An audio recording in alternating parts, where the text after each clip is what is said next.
যদি কথা দাও বন্ধু দিনের পথে দৃঢ় থাকবে, যদি কথা দাও দিন কায়েমে অগ্রণী ভূমিকা রাখবে, তবে তোমাকে গান শোনাবো যে গানে হৃদয়টা জাগবে।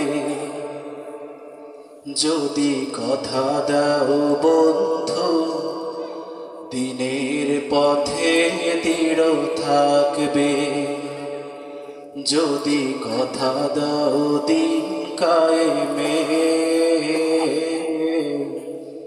অগ্রণী ভূমিকা রাখবে, তবে তোমাকে গান শোনাবো যে গানে হৃদয়টা জাগবে। আমার গানে যদি তোমার প্রাণে ঈমানি দীপ্তি ছড়া,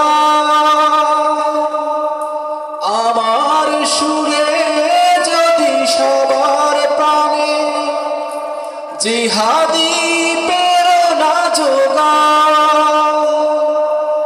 আমার গানে যদি তোমার প্রাণে ঈমানি দীপ্তি ছড়া,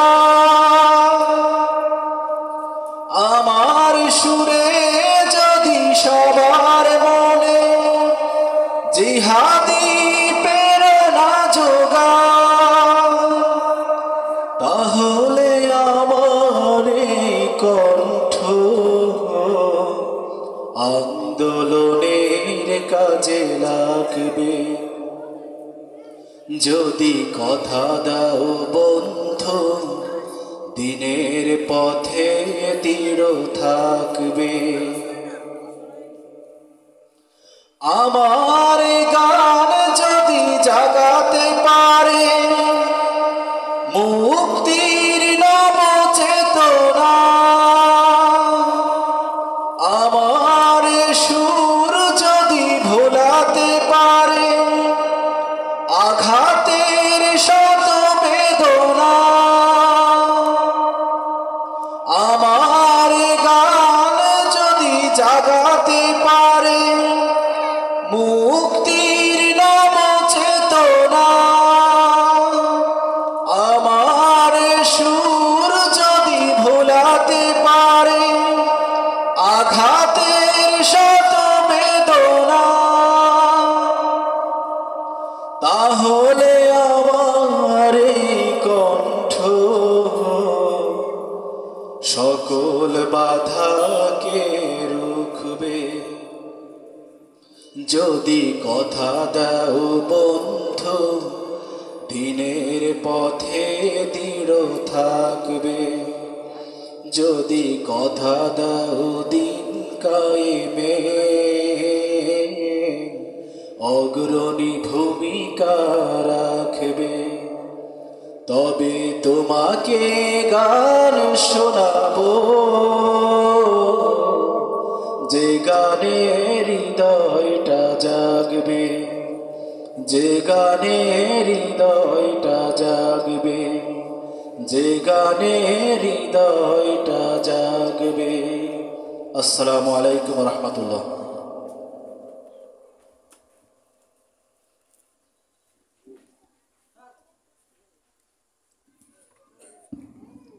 আলহামদুলিল্লাহ, আমরা মাওলানা নাজমুল ইসলামের সুমিষ্ট কণ্ঠে ইসলামী সঙ্গীত শুনলাম। সম্মানিত তাওহীদি জনতা, আপনারা যারা এখনো এদিক ওদিক ঘোরাফেরা করছেন, মেহরবানি করে এদিক ওদিক ঘোরাফেরা না করে মাহফিল প্যান্ডেলে এসে বসে যান। মাগরিব বাদে আমাদের মাহফিলের কার্যক্রম শুরু হয়েছে। আজকের দিনে বিশেষ মেহমান জনাব মৌলভী আব্দুল হাকিম সাহেব মঞ্চে উপস্থিত আছেন। তিনি সংক্ষিপ্ত আলোচনা ও জিকির ও দোয়া পরিচালনা করবেন। আজকের দিনে বিশেষ অতিথি হিসেবে মূল্যবান তাফসীর করবেন বিশিষ্ট ইসলামী চিন্তাবিদ হাফেজ মাওলানা রবিউল ইসলাম গোপালগঞ্জ। তিনি অল্প সময়ের মাঝে আমাদের মাঝে